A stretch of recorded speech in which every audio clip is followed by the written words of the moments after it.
ये कहानी है दुनिया की सबसे खतरनाक हैकर्स की, जो पैसों के लिए दुनिया को लूटने में लगे हैं। जबकि कुछ हैकर्स ऐसे हैं जो इन्हें पकड़ने की कोशिश कर रही हैं। तो कहानी की शुरुआत में हम हांगकांग में एक पावर प्लांट को देखते हैं, इन्हें जहाँ बिजली बनती है। पर तभी अचानक कुछ लोग यहाँ के सिस्टम को हैक कर लेते हैं और यहाँ की कूलिंग मशीन जो सिस्टम को ठंडा रखती है वो भी बंद कर दी गई थी, जिससे पूरा पावर प्लांट गर्म हो जाता है। और हद से ज्यादा गर्मी बढ़ने की वजह से वहाँ काफी बड़ा धमाका हो जाता है, जिससे पूरा ही प्लांट तबाह हो जाता है। इसके बाद हम आर्मी के कैप्टन को देखते हैं, जिससे गवर्नमेंट ऑफिसर्स इस बारे में सवाल कर रहे थे, क्योंकि ये कैप्टन आईडी कंप्यूटर में सबसे अच्छा स्टूडेंट था। तो इसीलिए सबको लगता है कि सिर्फ वही इस मसले को सुलझा सकता है। जिसके बाद वो कैप्टन सबको समझाने लगता है कि कैसे यहाँ पर उन लोगों ने सिस्टम को हैक किया है। उन हैकर्स ने दरअसल एक सॉफ्टवेयर रेड का इस्तेमाल किया है, जो एक ऐसा तेज सॉफ्टवेयर है जिससे हम किसी के भी सिस्टम कंप्यूटर की एक्सेस कंट्रोल ले सकते हैं। और ऐसा वो लोग इसलिए कर पाए क्योंकि वहाँ का सिस्टम इतना मॉडर्न नहीं था, पुराना था। जब ऑफिसर उससे पूछते हैं कि अगर हैकर्स ने रेड के जरिए सिस्टम को हैक किया है तो क्या हम रेड के जरिए उन्हें नहीं पकड़ सकते? इस पर कैप्टन कहता है कि जरूर पकड़ सकते हैं, लेकिन इसके लिए हमें प्लांट से रेड का कोड और वहाँ की हार्ड ड्राइव चाहिए, जो दरअसल एक स्टोरेज होता है जिसमें सारा डेटा जमा किया जाता है। पर फिलहाल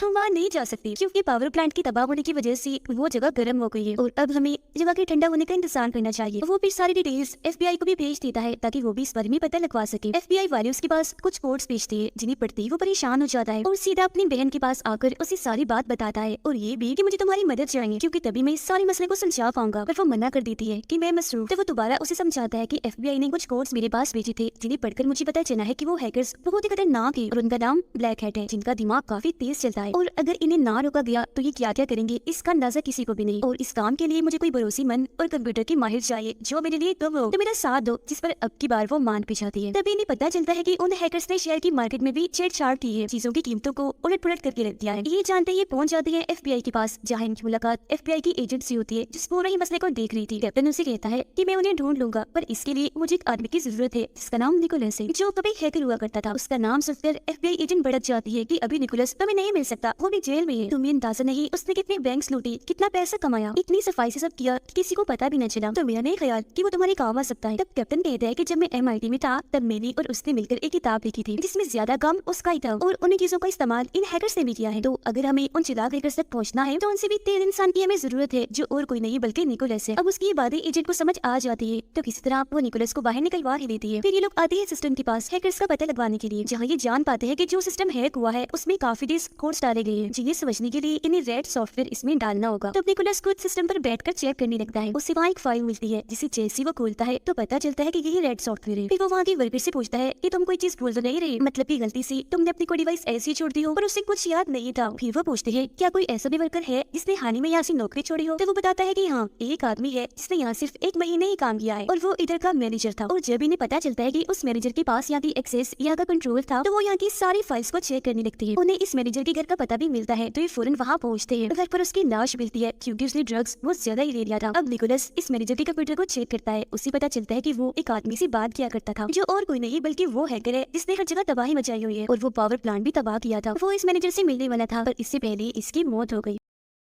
अब निकोलस खुद उस हैकर से बात करने लगता है कि मैनेजर बनकर कहता है कि मैं तुमसे मिलना चाहता हूँ। उनके बीच फैसला होता है कि वो चार लाख एक होटल में मिलेंगे। अब इन्हें कैसे भी करके उन हैकर्स तक पहुंचना था, तो ये उनकी लोकेशन इन्हें जहाँ वो होते हैं उसे ट्रेस करने लगती है। पता चलता है कि वो एक जगह नहीं रहती बल्कि उनकी लोकेशन बदलती रहती है। इतनी ही देर में यहाँ एक ऑफिसर भी आ चुका था जिसे सबके बारे में पता चल चुका था। वो ऑफिसर निकोलस को ट्रेस करने वाला टाइमर 1 घंटा से हटाकर 1 दिन का कर देता है ताकि अगर वो इनसे दूर हो तो ये उसे ढूंढ ले। उसके पैर पर भी एक ट्रिगर लगा हुआ था, चीजें इनके सामने खुलकर नहीं आ रही थी, तो ये अभी भी परेशान थी। तो इसीलिए ये कड़ी से कड़ी जोड़ती है कि आखिर उन हैकर्स ने चीजों की कीमतों को उलट पुलट क्यों किया, इसे किसका फायदा हो सकता है। वो उस दिन के सभी लोगों के डिटेल्स निकलवाते हैं जिन्होंने सबसे ज्यादा पैसा कमाया था। इन्हें पता चलता है कि वो टोटल 3 लोग हैं जिन्होंने उस दिन सबसे ज्यादा पैसे कमाए और निकलवाए भी, वो भी एक ही अकाउंट से। तो अब ये लोग इन तीनों के पीछे भी लग चुके थे। अब निकोलस और कैप्टन की बहन उस चाइनीज होटल में पहुंच चुके थे जहाँ इन्हें हैकर ने आने को कहा था, पर काफी देर तक भी जब कोई नहीं आता तो निकोलस अंदर जाता है चेक करने। वो वहाँ के सिस्टम को चेक करता है, जिससे पता चलता है कि इस सिस्टम के एक्सेस, इसका कंट्रोल किसी और के पास है, जो इन्हें कब से देख रहा है कि वो यहाँ क्या करने आए हैं। तब निकोलस पता लगवाने लगता है कि ये कौन है और फिर उसे उस आदमी के कंप्यूटर का कोड पता चल जाता है। उससे ये बात करता है। वो आदमी निकोलस से पूछता है कि तुम कौन हो? तब निकोलस उसे अपना नाम कुछ और ही बताता है, जिस पर उस आदमी को गुस्सा आ गया था। कहता है कि बहुत जल्द तुम्हारी मौत होने वाली है। ये देखकर निकोलस फौरन सिस्टम बंद कर देता है और कैप्टन की बहन यानी अपनी दोस्त को लेकर यहाँ से निकलने लगता है। पर कुछ लोग यहाँ इन्हें मारने के लिए आ गए थे, जिनके बारे में निकोलस को भी पता चल चुका था, इसीलिए वो इन्हें चकमा देकर यहाँ से निकल ही जाते हैं। बच निकलने के बाद वो सबसे पहले कॉल कैप्टन को करता है, बताता है कि किसी ने उस मैनेजर को जानबूझकर मारा था। उसकी मौत ड्रग लेने की वजह से नहीं हुई थी, बल्कि किसी ने जानबूझकर उसे मारने के बाद उसके सिस्टम में कोड डाल दिया ताकि हम लोग उनसे बात कर सके और हमें रास्ते से हटाने के लिए वो यहाँ पहुँच जाए। जो सुनकर कैप्टन कहता है कि अब उन लोगों ने तुम्हारा चेहरा देख लिया है, तो जरा संभाल कर सावधान रहना और अब हमें जल्द से जल्द उन तक पहुँचना है, क्योंकि लोकेशन का तो पता चल ही गया है हमें, मगर ये भी तो हो सकता है कि वो किसी और सॉफ्टवेयर का इस्तेमाल कर रहे हो जो लोकेशन गलत बताना। फिर एक बात और, जिन 3 लोगों का पता चला है उन्होंने तकरीबन $73 मिलियन निकाले हैं। तभी इधर निकोलस के पास उसकी दोस्त आती है।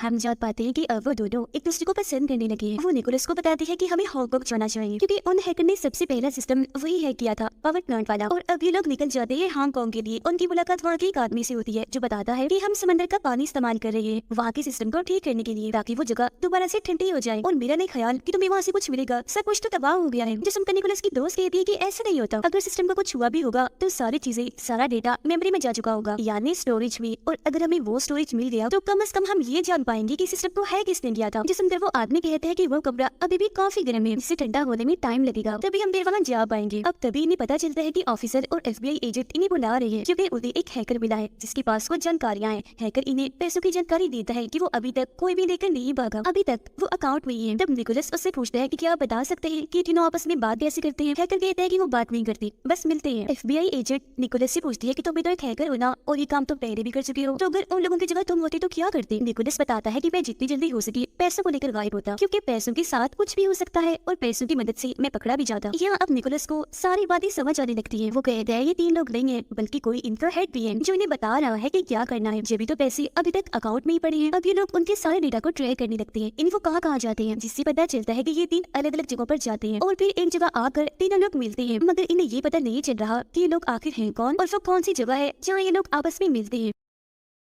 फिर ये लोग उस जगह की डिटेल्स निकलवाते हैं। इन्हें एक नाम मिलता है जो इलियास नामी एक आदमी का था जो हमेशा यहाँ आया करता था। तब ये लोग इलियास की सारी जानकारी निकलवाते हैं और अगले दिन निकोलस उस लोकेशन पर पहुंच जाता है। वो यहाँ सिग्नल को हैक करके मैसेज भेजने लगता है, पर तभी इसे पता चलता है कि जो हैकर्स है वो बहुत ही चालाक है, क्योंकि उन्होंने पहले यहाँ के सभी सिग्नल्स को हैक करके बंद कर दिया हुआ है। तो अब ये लोग ब्लूटूथ सिग्नल्स के जरिए उन्हें मैसेज भेजते हैं और जब उनके मैसेज का जवाब आता है तो निकोलस अपने सिस्टम को फौरन बंद कर देता है, जिसके बाद वो ये सारी जानकारी आकर FBI एजेंट को देता है कि हैकर्स का मैसेज आया है। जो सुन वो निकोलस से पूछती है क्या तुम उस मैसेज को समझ सकते हो, पर वो हाँ में जवाब देता है और कहता है मगर इसके लिए टाइम लगेगा, क्योंकि ये मैसेजेस काफी मुश्किल है। तभी इन्हें जानकारी मिलती है कि वो सारे पैसे एक कसीनो में भेज दिए गए हैं, इन्हें जहाँ जुआ खेला जाता है, जिसे इन्हें समझ आ गई थी कि वो लोग जान गए हैं कि हम क्या कर रही है और आगे क्या करने वाली है। तो अभी लोग इलियास पर नजर रखने लगते हैं, पर जल्दी उसे इस बात की खबर हो जाती है, वो यहाँ से भागने लगता है। ये लोग उसका पीछा करते हैं। इनके बीच और इलियास के लोगों के बीच काफी गोलियां चलती है। यहाँ पर इलियास अपना दिमाग लगाता है, वो कुछ पैसे वही जोड़कर अकेला ही शहर की तरफ भाग जाता है, जिससे इन लोगों को भी वापस आना पड़ता है। तभी निकोलस के पास कैप्टन का मैसेज आता है जो उसे बता रहा था कि पावर प्लांट की गर्मी को कम कर दिया गया है, तो अब हम लोग वहाँ जा सकते हैं। तो अब ये लोग वहाँ जाकर सिस्टम के पास पहुँचते हैं। सिस्टम में से स्टोरेज को निकाल दिया था, जिसका सारा डेटा निकोलस निकाल देता है, पर उसे पता चलता है कि सारा डेटा खराब करवा दिया है, मतलब कि अब ये डेटा इनके किसी काम आने वाला नहीं है। तो इस वजह से वो सोच भी पड़ गया था। FBI एजेंट से कहता है कि जब तुम लोगों ने मुझे गिरफ्तार किया था तब मैंने भी अपना सारा डेटा खराब करवा लिया था, इस यकीन के साथ कि कभी तुम लोग उसे रिकवर नहीं करवा सकोगे, ये डेटा दोबारा सही करवा के वापस नहीं ला पाओगे, पर तुमने ऐसा कर लिया, आखिर कैसे। जिस पर वो बताती है कि फ्रांस ने एक सॉफ्टवेयर बनाया है जो बहुत ही तेज कंप्यूटर की मदद से चलता है, उसकी एक्सेस कंट्रोल थोड़ी देर के लिए ही मिलती है। इस दौरान ही हमने तुम्हारा डेटा रिकवर किया था। निकोलस पूछता है कि अब मुझे उस सॉफ्टवेयर की एक्सेस कैसे मिल सकती है।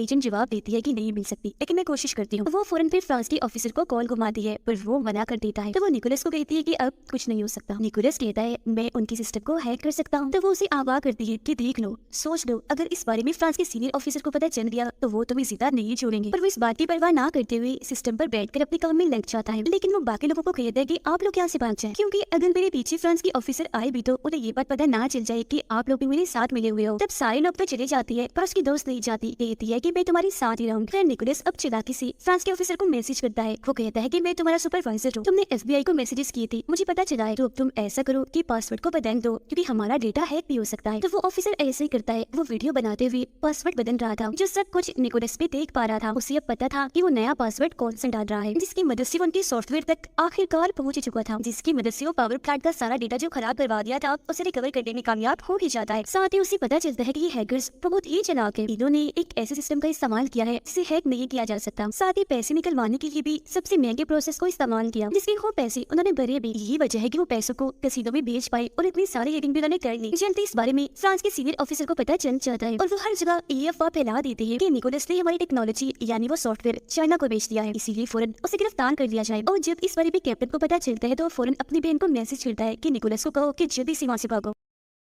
जब एजेंट और ऑफिसर वहाँ पहुंचते हैं तो पता चलता है कि निकोलस यहाँ से भाग गया है। तो वो उसकी लोकेशन को ट्रैक करती है चेक करने के लिए कि वो कहाँ है, पर उनका सिस्टम उन्हें पुरानी लोकेशन ही बता रहा था क्योंकि निकोलस ने अपना ट्रैकर बदल दिया था, यानी जो 1 घंटे से हटाकर 1 दिन का हो गया था। फिर हम निकोलस और उसके दोस्त को देखते हैं। वो उसे कहता है कि तुम भी अब यहाँ से चली जाओ क्योंकि अब हमारा साथ रहना किसी खतरे से खाली नहीं है। अब हम कैप्टन को देखते हैं जो गाड़ी में बैठकर इनसे मिलने आ रहा था, पर इससे पहले वो गाड़ी से निकलता इलियास काफी बड़ी गन से उस पर हमला करवा देता है, जिससे गाड़ी में काफी बड़ा धमाका होता है और बेचारे कैप्टन की वहीं पर मौत हो जाती है। वो लोग अब निकोलस और उसके दोस्त पर भी गोलियां चलाते हैं उन्हें मारने के लिए, लेकिन ठीक वक्त पर यहाँ FBI एजेंट, ऑफिसर और उनकी टीम पहुंच गई थी, जहाँ अब दोनों की तरफ से अंधाधुंध गोलियां चलने लगती हैं। लेकिन क्योंकि उस हैकर यानी इलियास के लोग बहुत ही ज्यादा थे, इसलिए वो गोलियां चलाकर एजेंट और ऑफिसर दोनों को ही मार देते हैं। तब तक मौका देकर निकोलस और उसके दोस्त भी यहाँ से निकल गए थे। इसके बाद वो लोग पहुंचते हैं मलेशिया में, क्योंकि कुछ देर पहले उन्होंने देखा था कि हैकर्स मलेशिया के पावर प्लांट को हैक करने की कोशिश कर रहे। और जब ये लोग यहाँ पहुंचते हैं तो इन्हें एक पावर प्लांट और 5 माइनिंग कंपनीज का पता चलता है, यानी जो माइन कान में खुदाई करवाती थी। यहाँ अब निकोलस को सारी बात समझ आ जाती है कि उन लोगों ने हांगकांग वाले पावर प्लांट को जानबूझकर हैक किया था, क्योंकि वो देखना चाहते थे कि हम हैकिंग कर सकते हैं या नहीं। और यहाँ भी वो यही करने वाली है, वो यहाँ के सिस्टम को हैक करेंगी, पावर प्लांट और सारी माइनिंग कंपनीज में पानी भरेंगे, जिसके बाद यहाँ के हालात खराब हो जाएंगे, सारी चीजों की कीमतें गिरने लगेंगी। और जब हर चीज का दाम कम होगा तो तब वो लोग यहाँ अपने $73 मिलियन का इस्तेमाल करेंगे और अपने पैसों को इतना बढ़ावा देंगे जितना किसी ने सोचा भी नहीं होगा। पर हमने अब उनके सारे प्लान्स पर पानी फेरना है। जिन इन्हें पता चल जाता है कि वो सारे हैकर्स इंडोनेशिया में हैं, तो इसलिए अब ये लोग भी वहाँ पहुँच गई थी और पता लगवाने लगती है कि उनके सिस्टम में घुसा कैसे जाए, जिसके लिए प्लान के मुताबिक एक एक्सीडेंट करवाते हैं। और जैसे ही सारे लोगों का ध्यान उस तरफ जाता है तो मौका देकर निकोलस कंट्रोल रूम में घुस गया था और अब इसके पास उनके सिस्टम की एक्सेस आ गई थी। अब पूरा सिस्टम चेक करने पर सारी जानकारी इसके सामने आ जाती है। पता चलता है कि उन लोगों ने अपने $73 मिलियन यहाँ की एक लोकल छोटे बैग में डाल दिए, इसीलिए वो अपने दोस्त को उस बैग में भेजता है, जहाँ जाकर वो बताती है कि थोड़ी देर में मेरी मीटिंग है, पर मेरा पेन ड्राइव जिसमें सारा डेटा है वो खुल नहीं रहा, क्या आप इसे अपने सिस्टम में लगा कर डेटा मुझे निकाल कर दे सकते हैं। जो बात मानकर वो पेन ड्राइव अपने सिस्टम में लगा देते हैं और ऐसा होते उस बैंक की सारी एक्सेस निकोलस को मिल जाती है। और उस हैकर इलियास ने जो पैसे यहाँ छुपाए थे $73 मिलियन